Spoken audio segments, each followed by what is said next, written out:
The routine apparatus inspection is one of the most important tasks the apparatus driver will perform during their shift.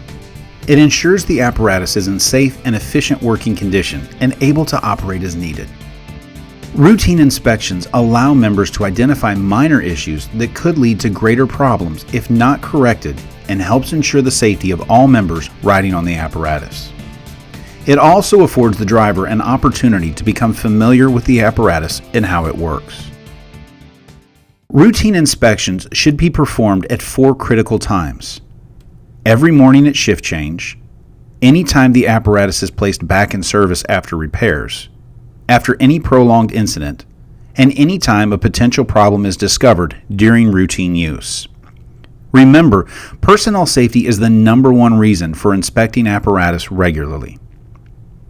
Now, there are a few key safety issues to remember when performing any apparatus inspection. Be sure to exercise extreme caution when working around any apparatus that is running or has been running, as engine components can reach extreme temperatures and cause serious burns. Utilization of proper PPE is important when working around hot equipment or chemicals of any kind. Eye protection should be worn if working underneath the apparatus to prevent dripping fluids or falling grime from entering the eyes. It is recommended to wear skin protection when replacing fluids to prevent chemicals from coming in contact with your skin. However, be careful if using exam gloves while inspecting the engine to prevent the gloves from possibly melting if they contact hot metal. The apparatus wheels should always be chalked if working underneath the apparatus or inside the engine compartment. An apparatus should never be run inside the bay for prolonged periods of time to reduce exposure to emissions. You do need to ensure that you have all the necessary equipment needed when performing your inspection. These items are a tire pressure gauge, appropriate replacement fluids, and a flashlight may come in handy for hard-to-see areas.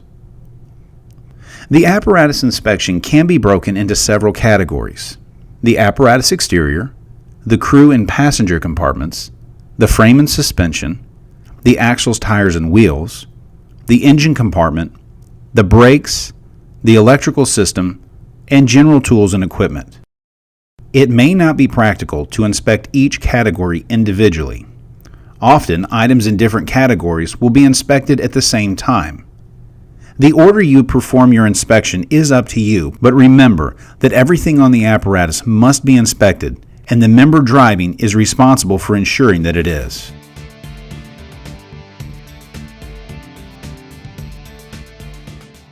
The inspection should begin with a discussion with the off-going driver and reviewing the watch book for any issues that might have come up during the previous shifts. Perform a quick walk around of the apparatus. Ensure that the plime event is properly attached and in working condition. Check to ensure the shoreline is connected and that the blitz fire is present and secure. Finally, check the charging indicator to ensure that the apparatus battery is properly charging. Once you are in the driver's seat, flip on the batteries and adjust your seat and steering wheel to fit your driving style. Prior to starting the engine, ensure that the electronic diagnostic test has finished cycling through. Also, take this opportunity to check that no alarms are going off, that your driver control panel is working, make adjustments to your air conditioning, check your DEF levels, and ensure that the radio is operational. As you pull your apparatus out, check to ensure that the horn and siren are working. This is also a good opportunity to test the brakes. Once the apparatus is out, you can proceed with your initial walk around. This gives you an opportunity to check your emergency lights, the condition of the exterior of the apparatus for any new damage that might have occurred since the last time you drove. Also, use this opportunity to examine your windows and windshields for cleanliness and damage that might impair visibility while driving. As a point, at no time should helmets be stored on the dashboard in the window. This can actually cause spidering of the windshield if the apparatus is brought to a sudden stop. Once you have completed your 360, you need to inspect each compartment to ensure all of your equipment is accounted for and in working condition. Be sure to check every compartment and ensure that all handles open and close securely.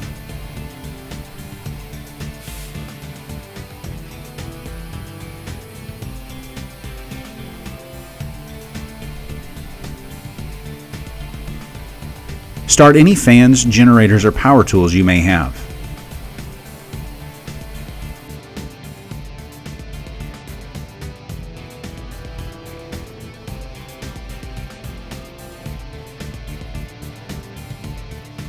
Check your extinguishers to ensure that they are in date and charged, and that all reserve air bottles are present in full.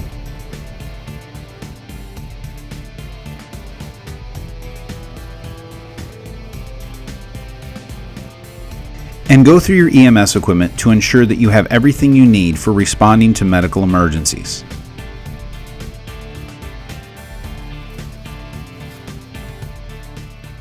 Be sure to open each door on the cab to ensure that they open, close, and latch securely. Check the conditions of the seats and seat belts for excessive wear, rips, or fraying. While primarily the officer's responsibility, double check to ensure that items such as the CO monitor and access keys are present.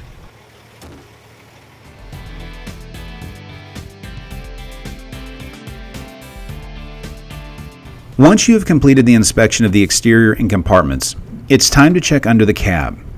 Maintenance has stated that fluids should be checked daily, and it's a good habit to get into. Prior to raising the cab, ensure that all equipment inside the cab is secured to prevent an item from falling and breaking out the windshield. Remember that in order to raise the cab, the master switch must be in the on position, but the ignition switch must be off. Raise the cab until the locking arm falls in place on the hydraulic lift, but do not back the arm down onto the piston. The excessive pressure can cause the gasket rings to fail. Once the cab is up, check to ensure the locking hooks are in good condition as well as the locking pin. While rare, these can break and will prevent the cab from being securely locked in position while driving down the road. Check the overall cleanliness of the engine compartment, looking for any overspray from the radiator, as well as the condition of the belts, hoses, and wiring components. Check the condition of your tires for excessive wear or damage. The tread depth should be at least 3/32 of an inch. Many of the new tires have a tread indicator ribbon that run down the middle tread line. This ribbon is 3/32 of an inch, and if the tires are worn even with the ribbon, the tires must be replaced. Look behind the wheel at the condition of the axles, frame, shocks, brakes, and rotors. Also, while inspecting the brakes, be sure to bleed the moisture from the air brakes if your apparatus is equipped with the air tank drain valves. Inspect your wheels for any damage and check the condition of your lug nuts to ensure none are loose. You also need to visually inspect the axle lubricant on the wheel to ensure it is full. If you notice any streaking on the wheels and the fluid is low, this is an indication of a leak. Visually inspect the sight glass on the radiator for proper color and fluid levels. If the sight glass is too dirty to properly inspect, clean it off. However, exercise extreme caution around the engine components after the engine has been running, since many of them can reach extreme temperatures in a short period of time. With the engine running, check your transmission fluid and replace as needed. The dipstick is accessed by unscrewing the T-post to relieve the pressure on the gasket and pull the dipstick out. Be careful you do not unscrew the T-post too far, as this will cause it to fall off and the dipstick will be stuck in the reservoir. Remember, this is the only fluid that must be checked with the engine running.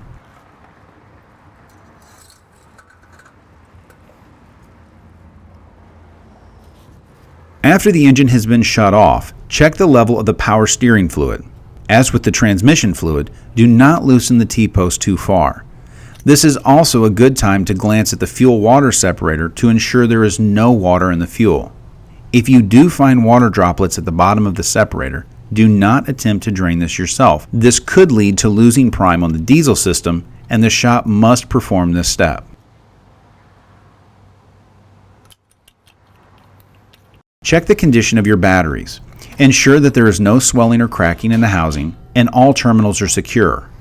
Do not attempt to remove any terminals from the battery at any time, as this can lead to damaging the entire electrical system.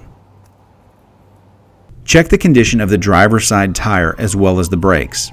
It is very common for the tire on one side of the apparatus to wear out faster than the other if your apparatus routinely leaves the station turning in one direction more than the other. Once you have completed your inspection of the engine, lower the cab and ensure that the cab locking mechanism is fully engaged. This will be identified by an audible sound of the hooks engaging and the light on the cab raise control turning off. With the engine off for at least 15 minutes, check the engine oil level.